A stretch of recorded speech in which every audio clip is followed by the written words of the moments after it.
আমি স্নেহাশিস আর আমার channel study with স্নেহাশিসে আপনাদের স্বাগত।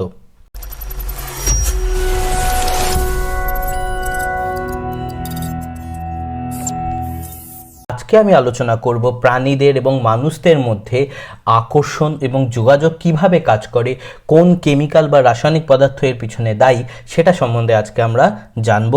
বিভিন্ন রোগ সম্বন্ধে বিভিন্ন লেকচার এবং জীবনবিজ্ঞানের বিভিন্ন ইন্টারেস্টিং জিনিস সম্বন্ধে জানতে, এছাড়াও বিভিন্ন জীবনবিজ্ঞানের ক্লাস লেকচার্স বাংলা এবং ইংলিশে জানতে আমার চ্যানেল স্টাডি উইথ স্নেহাশিসকে সাবস্ক্রাইব করে বেল আইকনটি প্রেস করবে। তাহলে আমরা দেখছি যে 1900 শতকের প্রথম দিকে জোসেফ লিন্টনার নামক আমেরিকার একজন এন্টোমোলজিস্ট একদিন তার জানলার বাইরে লক্ষ্য করেন যে একটি নারী রেশম মথ যে বসে আছে তার ধারে কাছে অনেকগুলো পুরুষ মথ গিয়ে বসছে। অর্থাৎ একটি নারী রেশম মথকে দেখে তার চারিদিকে অনেক পুরুষ মথ গিয়ে আকৃষ্ট হচ্ছে এবং তিনি মনে করেন এই যে আকর্ষণ হচ্ছে, এই আকর্ষণের পিছনে নিশ্চয়ই কোনো রাসায়নিক পদার্থ বা কেমিক্যাল দায়ী।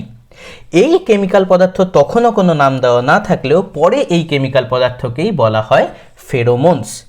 এই ফেরোমোনস তাহলে দেখতে পাচ্ছেন যে জোসেফ লিন্টনার দেখছেন যে নারী মথের ক্ষেত্রে পুরুষ মথকে আকর্ষণ করার অর্থাৎ সেক্সুয়াল বা প্রজননের জন্য এই হরমোনটি, এই ফেরোমোন বিশেষভাবে রোল প্লে করছে। এখন এই ফেরোমোন মানুষের ক্ষেত্রেও কি একটি ব্যক্তি আরেকটি ব্যক্তির মধ্যে আকৃষ্ট হওয়া এর জন্য কাজ করে এবং এর পিছনে কতটা যুক্তি আছে সেটা আমরা জানবো। তার আগে আমরা একটু জেনে নিই ফেরোমোন ব্যাপারটা কি। আমরা প্রথমত জানি যে যেসব প্রাণী কথা বলতে পারে না, যেরকম আমরা দেখছি পিঁপড়ে বা বিভিন্ন অন্যান্য প্রাণী, কুকুর, বেড়াল, এরা তাহলে নিজেদের মধ্যে কিভাবে ইন্টারাকশন করে, কিভাবে তারা একটা দলবদ্ধভাবে কাজ করে। যেরকম আমরা দেখেছি পিঁপড়েরা একসাথে লাইন দিয়ে চলছে বা কুকুর, বেড়াল একসাথে এক জায়গায় রয়েছে, তাহলে এর পিছনে নিশ্চয়ই কোনো রাসায়নিক পদার্থ রোল প্লে করছে। এই রাসায়নিক পদার্থকেই বলা হচ্ছে এই ফেরোমোন। এই ফেরোমোন কি করছে? আমাদের আকর্ষণ, যোগাযোগ ইত্যাদি যেগুলোকে এইসব প্রাণী যারা কথা বলছে না তাদের মধ্যে বিশেষভাবে নিয়ন্ত্রণ করে। কীরকম? তাহলে এই ফেরোমোন কি? এই ফেরোমোন হলো এমন একটা রাসায়নিক পদার্থ যেটা সেই প্রাণীটির তৈরি এবং ক্ষরণ করছে এবং সেই রাসায়নিক পদার্থটা কোনো এমন প্রাণী যে সেম প্রজাতির বা একই স্পিসিস, সেম প্রজাতির অন্য প্রাণীদের ওপর যদি সেই রাসায়নিক পদার্থটা প্রভাব ফেলে, তাদের ব্যবহার, আকর্ষণ, কাজকর্মে ইত্যাদিতে প্রভাব ফেলে, তাহলে সেই কেমিক্যালটাকে বলা হচ্ছে ফেরোমোন।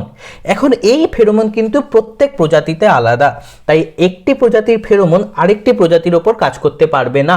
অর্থাৎ একটি কুকুরের থেকে বেরোনো ফেরোমোন অন্যান্য কুকুরদেরকেই প্রভাব ফেলতে পারবে তাদের সোশ্যাল ব্যবহারে, অন্য কিন্তু প্রজাতিদের প্রভাব ফেলবে না। এই ফেরোমোন কি? এই ফেরোমোন হলো একটি একটো হরমোন। একটো হরমোন মানে কি? যে হরমোন আমাদের শরীরে তৈরি হয়ে বাইরে আসে বা বাইরে গিয়ে প্রভাব ফেলে অন্য প্রাণীদের ওপর।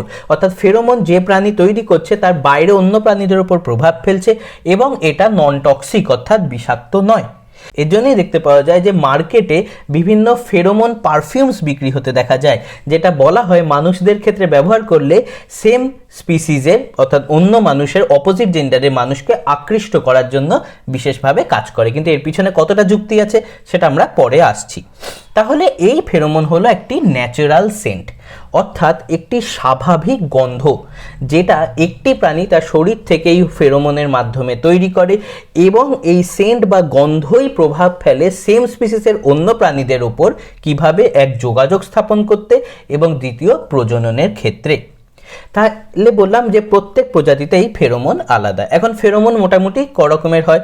ফেরোমোনকে আমরা মোটামুটি 4 রকমভাবে ভাগ করা হয়েছে। একটা হলো ট্রেল ফেরোমোন। ট্রেল ফেরোমোন কি? আমরা পিঁপড়ের মধ্যে এরকম ফেরোমোন দেখতে পাই। কীরকম? একটি পিঁপড়ে একটি জায়গায় গিয়ে একটি খাবারের সন্ধান পেল, ফিরে এসে যখন সে আবার বাকি পিঁপড়েদের নিয়ে যাচ্ছে আমরা দেখছি লাইন বেঁধে পিঁপড়েগুলো যাচ্ছে। তাহলে এই যে পিঁপড়েগুলো লাইন বেঁধে যাচ্ছে, এই যে প্রক্রিয়াটা, এটা সেই পিঁপড়ের থেকে তৈরি হওয়া ট্রেল ফেরোমোনের মাধ্যমে সে একটা পথের মতো তৈরি করে দেয় ফেরোমোন বার করে এবং সেই অনুযায়ী লাইন ধরে পিঁপড়েগুলো সুন্দরভাবে আমরা যেতে দেখি। তাহলে এটা হলো ট্রেল ফেরোমোন।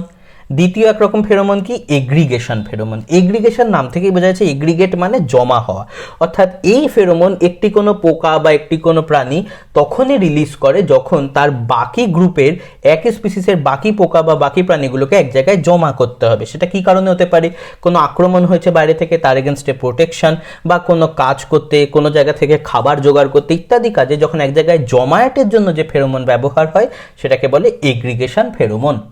আবার আরেক রকমের ফেরোমন কিরকম দেখা যায়, টেরিটোরিয়াল। টেরিটরি মানে একটি কোনো দখল করা জায়গা।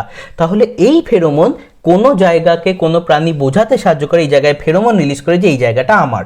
যেরকম আমরা কুকুর, বেড়াল এরা দেখেছি যে ইউরিনেশনের মাধ্যমে তারা কি করে, কোনো জায়গায় ইউরিন রিলিজ করে সেই জায়গাটাকে মার্ক করে আসে, যাতে অন্য প্রাণীগুলো সেই ইউরিনের গন্ধটা শুকে বুঝতে পারে তার মধ্যে থাকা ফেরোমনের মাধ্যমে যে আচ্ছা এই জায়গাটা এই প্রাণীটি নিয়ে রেখেছে, আমি তাহলে এই জায়গাটায় যাব না।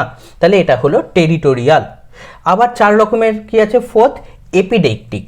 এপিডেকটিক কি অনেকটা টেরিটোরিয়ালের মতোই কিন্তু একটু আলাদা। কিরকম, নারী পতঙ্গ বা নারী প্রাণীরা যখন কোনো জায়গা থেকে ধরলাম কোনো পাতার উপর ডিম পারলো, তখন সেই ডিমের ওপরেই ফেরোমনটা রিলিজ করে দেয়। এখন অন্য প্রাণী সেম প্রজাতির এসে ওই গন্ধটা পেলে বুঝতে পারে যে আচ্ছা এই জায়গাটাতে এই নারী বা এই ফিমেলটা ডিম পেড়ে রেখেছে, তাহলে এই জায়গায় পারবো না, আমি অন্য জায়গায় পারবো। তাহলে এইভাবে ডিম পাড়ার পর সেই জায়গার টেরিটরিটাকে দখল করতেও এই এপিডেকটিক ফেরোমন কাজ করে। এখন মানুষের ক্ষেত্রে কি, মানুষের ক্ষেত্রে কি ফেরোমন আছে এবং কতটা কার্যকর, এটা নিয়ে বিশাল একটা কন্ট্রোভার্সি আছে। কারণ এখনো অবধি আমরা কোনো নির্দিষ্ট কেমিক্যালকে মানুষের মধ্যে বার করতে পারিনি যেটা বলতে পারি হ্যাঁ এটাই ফেরোমন। তবে এর মানে ফেরোমন নেই তা নয়, মনে করা হয় আমাদেরও ফেরোমনস আছে, কিন্তু আমরা এখনো ঠিক চিনে উঠতে পারিনি যে কোন মলিকিউলটা অ্যাকচুয়ালি মানুষের ক্ষেত্রে ফেরোমন। এখন তাহলে আমরা কতটা কনফার্ম জানি না। দ্বিতীয়ত প্রশ্ন হচ্ছে যে এই ফেরোমন কতটা কার্যকর। কারণ হচ্ছে এইসব লোয়ার প্রাণীদের ক্ষেত্রে, নিম্ন শ্রেণীর প্রাণীরা মেনলি গন্ধ শুকে বা এইভাবেই নিজেদের সোশ্যাল ব্যবহারকে নিয়ন্ত্রণ করে, কিন্তু মানুষের ক্ষেত্রে খালি গন্ধ নয়, আমাদের গন্ধ, দেখা, শোনা, স্পর্শ ইত্যাদি বিভিন্ন ইন্দ্রিয় প্রভাব ফেলে আমাদের সোশ্যাল ইন্টারাকশনের জন্য। তাই ফেরোমন থাকলেও তার প্রভাব সত্যিই কতটা সেটা আমরা এখনো বলতে পারি না।